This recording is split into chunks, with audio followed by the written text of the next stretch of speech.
ಸ್ನೇಹಿತರೆ, ಸ್ತ್ರೀ ಪುರುಷರ ಶರೀರ ಸಮಾನವಾಗಿವೆ, ಆದರೂ ಭಿನ್ನವಾಗಿವೆ. ಈ ಭಿನ್ನತೆಗಳು ಸದಾ ಪೂರಕವಾಗಿವೆ.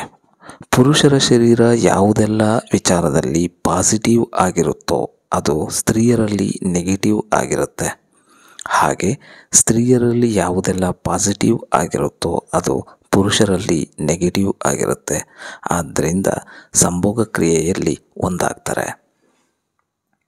ವಿದ್ಯುತ್ ಶಕ್ತಿಯ ಒಂದು ವರ್ತುಲ ಆಗಿರ್ತಾರೆ. ಆದ್ದರಿಂದಲೇ ಸಂಭೋಗದಲ್ಲಿ ಅಷ್ಟು ಹೆಚ್ಚಿನ ಆಕರ್ಷಣೆ ಉಂಟಾಗುತ್ತೆ. ಕಾರಣ, ಸ್ತ್ರೀ ಮತ್ತು ಪುರುಷ ಇಬ್ಬರೂ ಆಫ್ ಸೆಕ್ಯೂರ್ಡ್, ಅರ್ಥಾತ್ ಅರ್ಧ ವಿದ್ಯುತ್ ಮಂಡಲಗಳ ಹಾಗೆ. ಅಪೂರ್ಣವಾದದ್ದನ್ನು ಪೂರ್ಣಗೊಳಿಸುವ ಅಸ್ತಿತ್ವದ ಅಂತರ್ಗತ ಪ್ರವೃತ್ತಿ. ಇದು ಪರಮ ನಿಯಮಗಳಲ್ಲಿ ಒಂದು. ಯಾವಾಗ ನಮ್ಮಲ್ಲಿ ಏನೋ ಒಂದು ಕೊರತೆ ಉಂಟಾಗುತ್ತೋ ಆಗ ಅದನ್ನು ಪೂರ್ಣಗೊಳಿಸಬೇಕು, ತುಂಬಬೇಕು ಅನಿಸುತ್ತೆ. ಈ ಅಪೂರ್ಣತೆಯನ್ನು ಅದು ಸಹಿಸೋದಿಲ್ಲ. ಪುರುಷ ಅಪೂರ್ಣ, ಸ್ತ್ರೀ ಕೂಡ ಅಪೂರ್ಣ. ಇಬ್ಬರೂ ಸಹ ಒಂದು ಕ್ಷಣ ಪೂರ್ಣತೆಯನ್ನು ಹೊಂದಬಲ್ಲರು. ಅದರ ವಿದ್ಯುತ್ ಮಂಡಲಗಳು ಒಂದಾದಾಗ ಕರಗಿ ಹೋಗ್ತಾರೆ. ಆಗ ಅದು ಪೂರ್ಣವಾಗುತ್ತೆ. ಈ ಕಾರಣದಿಂದಲೇ ಪ್ರತಿ ಭಾಷೆಯಲ್ಲೂ ಪ್ರಮುಖ ಪದಗಳು ಪ್ರೇಮ ಮತ್ತು ಪ್ರಾರ್ಥನೆಯೇ ಆಗಿವೆ. ಪ್ರೇಮ ಕೇವಲ ವ್ಯಕ್ತಿಯೊಂದಿಗೆ ಒಂದಾಗುತ್ತೆ, ಆದರೆ ಪ್ರಾರ್ಥನೆ ಇಡೀ ಬ್ರಹ್ಮಾಂಡದೊಂದಿಗೆ ಒಂದಾಗುತ್ತೆ. ಕಾರ್ಯರೂಪಕ್ಕೆ ಸಂಬಂಧಿಸಿದ ಹಾಗೆ ಇವೆರಡೂ ಒಂದೇ ಆಗಿವೆ. ಸ್ತ್ರೀ ಪುರುಷರ ಶರೀರ ಒಂದೇ, ಆದರೆ ಪಾಸಿಟಿವ್ ಮತ್ತು ನೆಗೆಟಿವ್ನ ಧ್ರುವಗಳು ಬೇರೆ.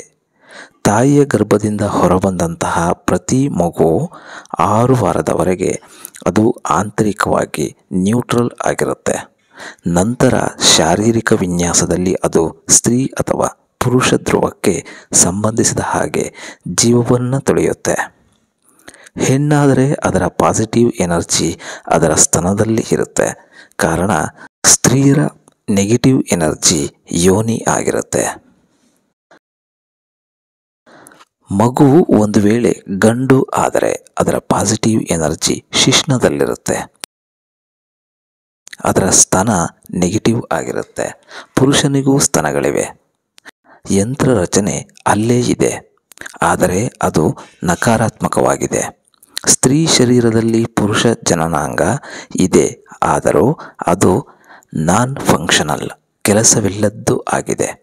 ಯಾವ ಅಗತ್ಯವೂ ಇಲ್ಲವಾದಾಗ, ಸ್ತನಪಾನ ಮಾಡಿಸಲಾಗದೇ ಇದ್ದಾಗ, ಸ್ತನಗಳು ಸ್ತ್ರೀಯರಂತೆ ಒಬ್ಬದೇ ಇದ್ದಾಗ ಅದರ ಅಗತ್ಯವಾದರೂ ಏನಿದೆ ಅನ್ನೋದು ಶಾರೀರಿಕ ತಜ್ಞರ ಪ್ರಶ್ನೆ. ಅವು ಋಣಾತ್ಮಕ ಧ್ರುವಗಳು. ಈ ಕಾರಣದಿಂದಾಗಿ ಪುರುಷನಿಗೆ ಸ್ತ್ರೀಯರ ಸ್ತನದ ಮೇಲೆ ಅಷ್ಟು ಹೆಚ್ಚು ಆಕರ್ಷಣೆ ಉಂಟಾಗುತ್ತೆ. ಅವು ಧನಾತ್ಮಕ ವಿದ್ಯುತ್ ಶಕ್ತಿಯ ಪ್ರತಿರೂಪ. ವಾಸ್ತವದಲ್ಲಿ ಪುರುಷ ಇಡೀ ದೇಹದಲ್ಲಿ ಆಕೆಯ ಸ್ತನದ ಮೇಲೆ ಹೆಚ್ಚು ಆಕರ್ಷಿತನಾಗಿರ್ತಾನೆ. ಎಲ್ಲ ಕಲೆಗಳು ಹೆಚ್ಚು ಕಡಿಮೆ ಅವುಗಳ ಮೇಲೆ ಸಂಬಂಧಿತಗೊಂಡಿವೆ. ಕಾವ್ಯ, ಸಂಗೀತ, ಚಿತ್ರಕಲೆ, ಶಿಲ್ಪಕಲೆ, ಹೀಗೆ ಇದೇನೂ ಹೊಸತಲ್ಲ.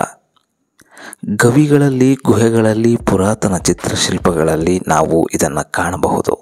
ಅವುಗಳಿಗೆ, ಇಂತಹ ವಿಚಾರಗಳಿಗೆ ಎಷ್ಟು ಹೆಚ್ಚು ಆದ್ಯತೆಯನ್ನು ನೀಡಿದ್ದಾರೆ ಅಂದರೆ ಸುಮ್ಮನೆ ಶರೀರ ಅವುಗಳನ್ನು ಹೊತ್ತು ಸುತ್ತುವರೆದಂತೆ ಸ್ತನಗಳೇ ಮೂಲಭೂತ ಎನ್ನುವಂತೆ ಕಾಣುತ್ತೆ. ಸ್ತ್ರೀಯರ ಧನಾತ್ಮಕ ಶಕ್ತಿಯ ಧ್ರುವ ಅವರ ಸ್ಥಾನದಲ್ಲಿದೆ. ಯೋನಿಯ ಬಗ್ಗೆ ಹೇಳೋದಾದರೆ ಅದು ನಿಜಕ್ಕೂ ನೆಗೆಟಿವ್, ಋಣಾತ್ಮಕವಾದದ್ದು.